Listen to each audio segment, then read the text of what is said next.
먼저 사진 한 장 보고 말씀 나누도록 하겠습니다. 감자튀김이죠. 아침도 안 드셨는데 제가 사진으로 여러분 더 시장기를 올리는지 모르겠습니다. 우리가 즐겨 먹는 간식이죠. 우리뿐만 아니라 세계인이 다 즐겨 먹는 간식 아니겠습니까? 프렌치 프라이드라고. 그래서 우리는 이것이 당연히 프랑스 음식이라고 생각하게 되죠. 그런데 이 음식 가지고 프랑스하고 벨기에가 이 원조 논쟁을 지금 다툼을 벌이고 있는 것을 여러분 아시는지요? 벨기에가 이 음식을 자기들의 전통적인 그 서민 음식이라고 세계 문화유산에 등재하겠다고 나섰습니다. 그래서 벨기에는 이 이름이 이제 프리트라고 주장을 합니다. 그럼 왜 프렌치 프라이드라고 이름이 붙여졌냐 하면은 1차 세계대전 때 미군 병사들이 이제 유럽에 진출해서 어딘지 모르고 어느 땅에서 이제 그 농부들이 제공해주는 음식을 이 프렌치 프라이드를 먹게 되었다는 것입니다. 그런데 그 동네 사람들이 그 동네가 이제 왈로와라는 지역인데 그 동네 사람들이 이 프랑스어를 썼다는 거죠. 그래서 미군들은 당연히 여기가 프랑스 땅인 줄 알고 그냥 미국에 돌아가서 자기들이 맛있게 먹은 이 프렌치 프라이드라고 자기들이 그렇게 이름을 불러서 이 처음에 이름이 생겼다는 것이죠. 그래서 지금 이거 가지고 두 나라가 원조 논쟁을 벌이는 중입니다. 원조 논쟁하면은 우리나라도 빠질 수가 없죠. 우리나라는 뭐 원조 보쌈, 뭐 할매 보쌈, 원조 설렁탕, 원조 닭갈비, 뭐 그런 건 많죠. 어디 가면 다 원조라고 식당마다 이렇게 써져 있는 것 많죠. 그래서 상표 등록 때문에 그렇게 뭐 또 분쟁을 일으키기도 한다는 거죠. 제가 왜 이 말을 하냐면은 오늘 본문에서도 이 원조 논쟁을 하는 것을 볼 수가 있습니다. 여러분 성경을 읽으면서 캐치하셨는지 모르겠지만은 26절 한번 봅니다. 잘 읽어보시면서 어떻게 이 속에 원조 논쟁이 있는가 함께 합독하며 읽어봅니다. 시작. 그들이 요한에게 가서 이르되 라삐여 선생님과 함께 요단강 저편에 있던 이 곧 선생님이 증언하시던 이가 세례를 베풀매 사람이 다 그에게로 가더이다. 예수님 요한의 제자들이 요한에게 얘기하는 것입니다. 사실 본문 속에서는 요한의 제자들의 감정이 다 드러나지는 않았습니다. 유추해 보면은 아니 선생님 우리가 또 선생님이 세례를 처음 베풀지 않았습니까? 그런데 선생님에게 오던 많은 사람들이 저쪽 아랫동네에 예수라는 분이 세례를 베풀기 시작하니까 사람들이 다 그에게로 가고 있습니다. 솔직히 그분도 선생님에게 세례를 받지 않았습니까? 이렇게 이제 요한의 제자들이 불평 아닌 불편을 요한에게 하고 있는 것을 보게 됩니다. 제자들의 마음속에는 우리들에게 왔던 많은 사람들이 다 저쪽 예수라는 분에게 가버리고 우리의 세력이 약해지는 것, 그리고 뭐랄까요? 세간의 관심에서 사라지는 것이 마음에 한편 불안하기도 하고 또 섭섭하기도 해서 선생님에게 이런 불평을 했던 것 같습니다.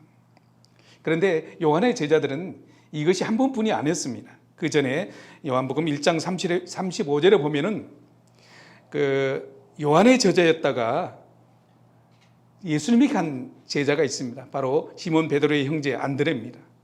이것을 기억하고 안드레, 우리의 선생님의 수준했던 안드레까지 그분에게 갔는데 이제는 사람들까지 다 그분에게 가는 것을 보고 요한의 제자들은 이 잠재되어 있던 이 불평이 이제 터지게 되었다는 것입니다. 여러분 한번 생각해 보십시다. 여러분이 요한의 제자였다면 그런 생각 들겠어요? 안 들겠어요? 예를 들어서 이쪽 집에 처음에 장사를 시작했습니다. 그래서 장사가 잘 되고 있었죠. 요리집인데 너무너무 잘 되니까 이제 다른 사람이 옆에 또 가게를 문 열었습니다. 그런데 가만히 보니까 우리 집에 오던 손님들이 이제 옆집으로 다 몰려가는 거, 우리 집은 좀 썰렁해지는 거예요. 그러니 주인이나 그 직원들의 마음이 어떻겠어요? 그런데 엎친 데 덮친 격으로 또 그때 얘기하죠. 설상가상으로 우리가 먼저 시작한 원조인데 그쪽 집에서 우리가 원조라고 간판에다 원조 고깃집 이렇게 하고 그 집이 그냥 너무너무 문전성시로 잘 된다면은 이 주인인 사장의 마음이나 직원들의 마음이 뭐랄까요? 분통이 터진다 할까? 조금은 그런 마음에 그런 불만이 있지 않겠어요? 오늘 본문 속에 요한의 제자들이 바로 이러한 심정을 가지고 있었다는 것입니다. 선생님이 오던 사람들이 다 예수님에게 몰려가는 것도 속상한데 오늘 본문 보면은 25절에 보면은 이렇게 얘기하죠. 이에 요한의 제자 중에서 한 유대인과 더불어 정결례식에 대하여 변론이 되었더니 요한의 제자와 유대인이 정결례식 곧 세례에 대해서 변론이 있었다는 것입니다. 가는 것도 섭섭하고 불만이 있는데 이제는 이 세례까지라도 너의 선생의 세례가 진짜냐 아니면 저 아랫동네 예수님이 주는 세례가 진짜냐. 사실 4장 2절에 보면은 예수님이 세례를 주신 것이 아니고 예수님의 제자들이 주었다 그렇게 기록되어 있습니다. 어쨌든 유대인들과 요한의 제자들은 예수님이 준 걸로 생각하고 이제 유대인들이 요한의 제자에게 와서 야 너네 선생님이 세례를 먼저 준 건 사실인데 가짜 아니야? 왜 너네 이제는 너희 선생이 안 오고 저 아래 예수라는 분에게 다 가느냐? 이렇게 유대인들이 요한의 제자에게 변론합니다. 다툼을 일어나는. 그러니까 요새 말로 요한의 제자들이 그냥 이 젊은이를 말하는 것처럼 그냥 빡쳐버리는 거죠. 안 그래도 우리가 원조인데 그리고 우리가 사람이 많이 몰렸는데 사람들까지 가지 유대인들은 너 혹시 원조 아니지? 가짜지? 이런 식의 변론, 다툼이 일어났다고 25절에서는 얘기하는 것을 봅니다. 어떻겠어요? 유대인들이 야 봐라 보면 알지 않느냐? 사람들이 다 저쪽으로 가는 거 아니야?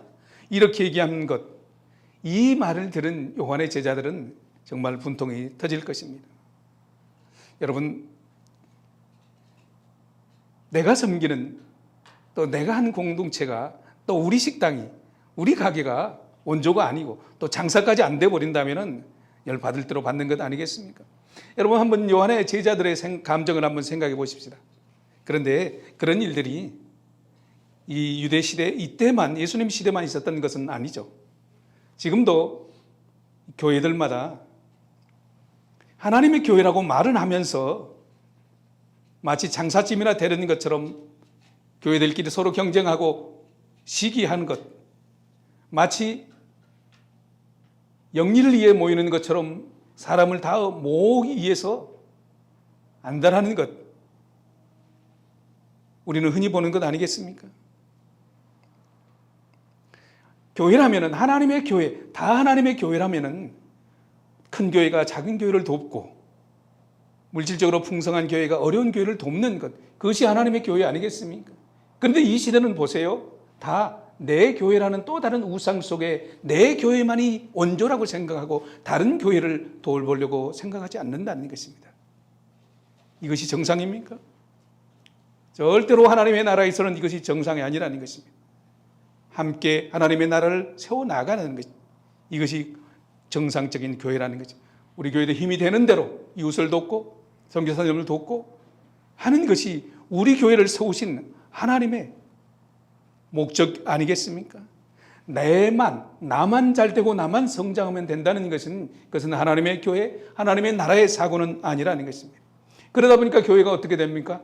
갈수록 세분화되고 조직화되고 계급화되어서 마치 교회가 기업이나 되는 것처럼 작은 교회는 구멍가게 사장이 목사고 큰 교회는 대기업이니까 대기업 회장이 되고 장로들은 마치 이사나 되는 것처럼 그렇게 교회를 운영하고 있는 것이 없다고 말하지는 못하는 것 아니겠습니까?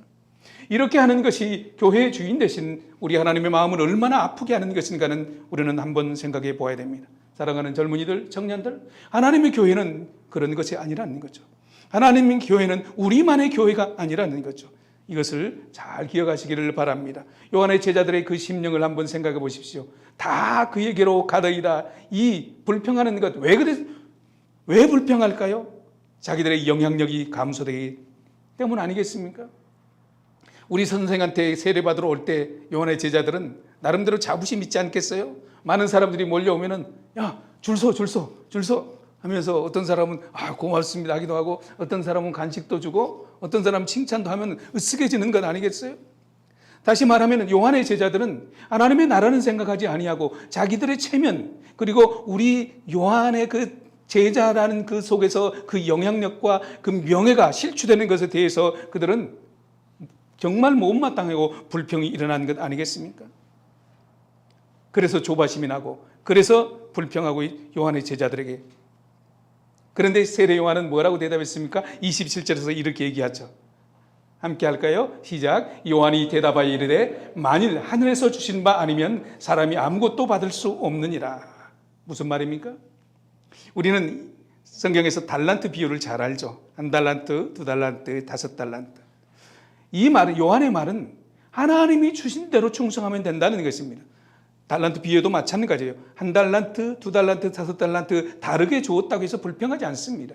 그리고 하나님이 그걸 차별을 두지도 않습니다. 하나를 받았다 할지라도 최선을 다해서 충성하는 자에게는 잘했다, 충성된 종이라고 하고, 아무리 많이 받아도 충성하지 못한 자에게는 불의한 종이라고 하나님의 나라에서 내쳐버리는 것이 하나님의 나라, 하나님의 예수님의 마음이 아니었습니까? 그렇기 때문에 요한의 마음은 뭐냐면은 받은 것 감사함으로, 하나님이 각 사람의 은사와 재능에 따라 주시기 때문에 오늘 내게 주신 것에 대해서 감사함으로 잘 감당해야 된다 이것입니다. 비교하지 말라는 것입니다. 꼭 1등만 돼야 된다는 건 아닙니다. 꼭 부자만 돼야 된다는 거 아닙니다. 꼭 공부만 잘해야 된다는 것도 아니라는 거죠.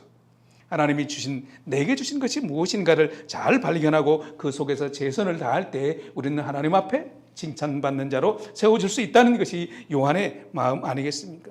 왜 요한이 이런 얘기를 할까요? 요한은 내가 누군지를 너무나 잘 알고 있었기 때문에, 자기의 정체성에 너무너무 확신하게 알고 있었던. 그러나 요한의 제자들은 그렇지 못했던 것을 우리는 본문을 통해서 보게 됩니다. 요한이 1장 23절에서 이런 얘기를 하죠. 나는 선지자 이사야의 말과 같이 주의 길을 걷게 하라고 광야에서 외치는 자의 소리다. 이렇게. 자기의 정체성은 나는 예수님 오시는 길을 준비하며 말하는, 선전하는, 예수님을 소개하는 소리뿐이다. 이렇게 얘기한다는 것입니다. 그렇기 때문에 요한은 내게 오던 사람들이 세례를 예수님에게 가서 아니면 예수님의 제자들에게 받기 위해서 다 몰려갈지라도 요한은 열받거나 섭섭하거나 분통이 터지거나 그렇지 않았다는 것입니다. 왜냐하면 요한은 나는 예수님을 준비하는 소리에 불과하다는 거예요. 그래서 나는 그 역할이 나는 당연하기 때문에. 그리고 요한이 나중에 뭐라 합니까? 나는 물로 세례를 준다. 1장 32절인가요? 나는 물로 세례를 주거니와 나중에 오시는 이는 성령으로 세례를 주리라. 그러니까 이 세례 가지고 논쟁의 의미가 없다는 것입니다. 정말로 예수님이 세례를 준다는 것은 나같이 물로 주는 것이 아니라 성령으로 세례를 주어서 거듭나게 만든다는 것. 그렇기 때문에 요한은 어떤 경쟁의 마음이나 그런 것이 전혀 없었다는 거예요. 나는 예수님의 가시는 길을 준비할 뿐이라는 것입니다. 그래서 요한은 얘기하는 것 아니겠습니까? 나는 말한 바 그리스도가 아니요 그의 앞에 보내심을 받은 자라고 하는 것을 28절에서는 말하고 있습니다. 그렇기 때문에 요한은 제자들에게 그 아무것도 아니야, 허망한 명예, 또 자존심, 그걸 쫓으려고 그렇게 몸부림치지 마라. 그냥 우리는 보내심을, 그리고 주어진 일에 최선을 다하면 되는 것 아니냐. 그러면서 하반절에 보면은 그의 앞에 보내심을 받은 자라고 한 것을 증거할 자는 너희니라 이렇게 얘기합니다. 내가 하는 일이 나는 예수님을 준비하는 자라고 너희들이 나를 증거해야 줘야 되지, 너희들이 이렇게 불평하면 되겠느냐 하는 것이 요한이 제자들에게 하는 부탁 말씀 아니겠습니까? 요한은 분명하게 자기의 길을 알고 있었습니다. 29절 한번 함께 할까요? 시작. 신부를 취하는 자는 신랑이나 서서 신랑의 음성을 듣는 친구가 크게 기뻐하나니 나는 이러한 기쁨으로 충만하였노라. 이랬습니다. 세례 요한은 자기의 정체성이 뭐냐면은 신랑 신부가 잘 결혼식을 해서 좋은 가정을 꾸미는 데 돕는 그런 친구의 역할을 얘기하고, 다시 말하면 들러리의 역할로 설명하고 있습니다. 여러분, 결혼식의 주인공은 신랑과 신부죠. 친구들이 아니죠.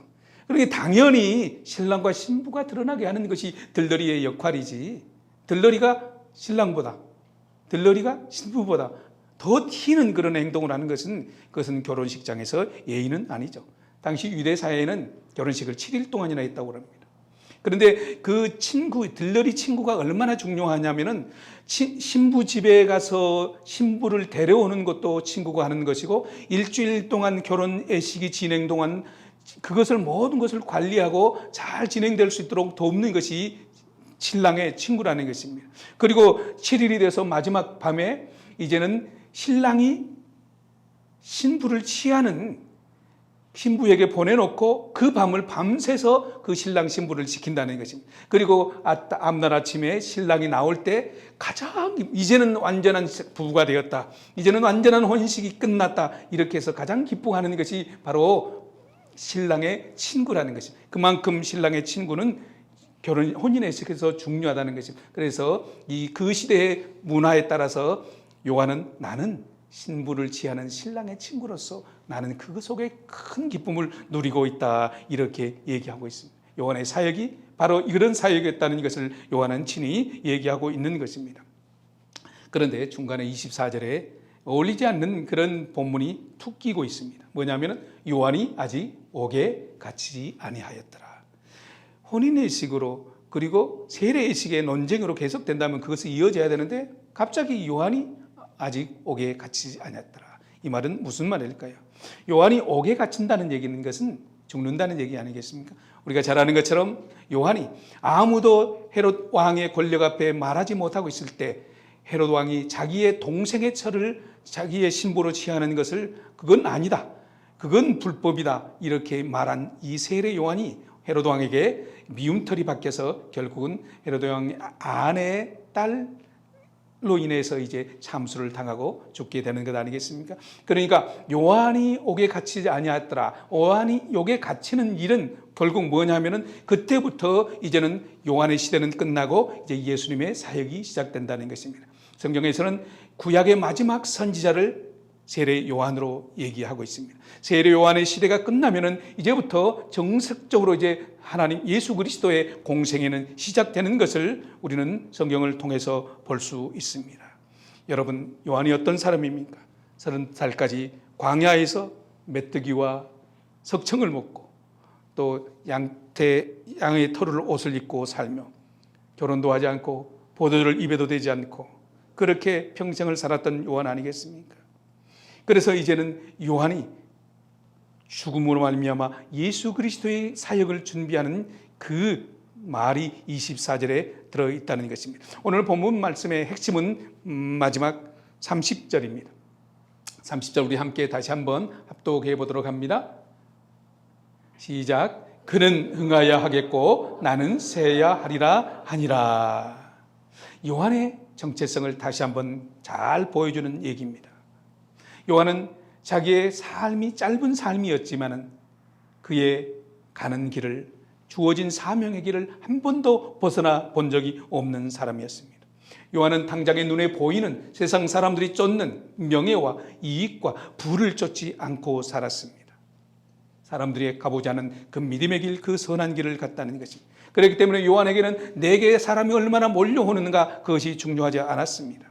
내가 얼마만큼 사람에게 인기가 있느냐 그것도 요한에게는 중요하지 않았습니다. 요한은 영적인 눈이 열려서 하나님의 나라를 본 사람 아니겠습니까? 그래서 나는 주인공이 아니다, 나는 조연이다. 그렇기 때문에 조연은 쇠하고 쉽게 말하면 망하고 주연인 예수님이 흥해야 된다고 30절에서 이야기한 것 아니겠습니까? 요한이 누렸던 참된 기쁨은 쇠하면서 누리는 기쁨이라는 것입니다. 많은 사람들에게 화려한 조명을 받지 못할지라도, 박수갈채를 받지 못할지라도 주님을 알지 못하는 사람들에게 주님께 인도해주고 주님을 소개해주는 이것이 조연의 역할이랍니다. 그렇기 때문에 조연이 빛나는 게 아니라 당연히 주연이 빛나는 그 시나리오처럼 요한은 그 일을 충실하게 진행했다는 것입니다. 여러분, 우리의 삶은 어디에 있습니까? 살아가는 청년들, 꿈이 많은 이때 여러분은 무엇을 위해, 어떤 목적을 위해 살아가고 있습니까? 정말 하나님이 살아계시고 하나님이 전능하신 하나님이고 하나님이 내 삶을 이끄시고 계시다면 주연으로 살겠습니까? 조연으로 살겠습니까? 내가 주인공이 되려고 몸부림치겠습니까? 아니면 하나님을 주인공 삼으시고 그 하나님과 더불어서 행복을 누리며 사시겠습니까? 하나님을 주인공 삼고 내가 조연으로 산다는 것은 여러분, 일을 해도 예수님을 위해서 일을 해야 됩니다. 일을 해도 예수를 더 잘 섬기기 위해서 일을 해야 됩니다. 돈을 벌어도 예수님을 더, 예배를 더, 교회를 더 잘 섬기기 위해서 돈을 벌어야 되는 것 아니겠습니까? 이것에 기쁨을 두는 사람 어찌 우리 하나님이 보고만 계시겠습니까? 여러분, 하나님은 전능하신 하나님입니다. 살아계신 하나님입니다. 우리의 생각과 우리의 마음까지도 알고 계신 하나님, 우리가 어떤 마음을 품었는지, 내가 죄인인지 주인공인지 우리 하나님께서 왜 모르겠습니까? 우리는 요한처럼 하나님께서 나의 찬송, 나의 영광, 나를 예비하기 위해서 하나님이 우리를 만드시고 지으셨다고 말씀하지 않았습니까? 그런데요, 교회 안에도 그렇게 살지 않는 지도자들이 참 많아요. 얼마 전에 우리가 다 아는 것처럼 소위 성공했다는 대형 한국의 목사님이 그 물질의 스캔들로 인해서 사회 여론의 지탄을 받고 있을 때 그분이 뭐라고 말씀하셨습니까? 내가 교회를 이만큼 키워왔는데 내가 노년에 이렇게 좀 누리는 것이 뭐가 잘못됐냐 당당하게 얘기한다는 거예요. 그건 내 기업이죠. 내 사업이죠. 내 영광을 위해서 자기가 주인공 됐죠. 우리 수고했어도 나는 무익한 종이라고 얘기하는 것이 맞지 않겠습니까?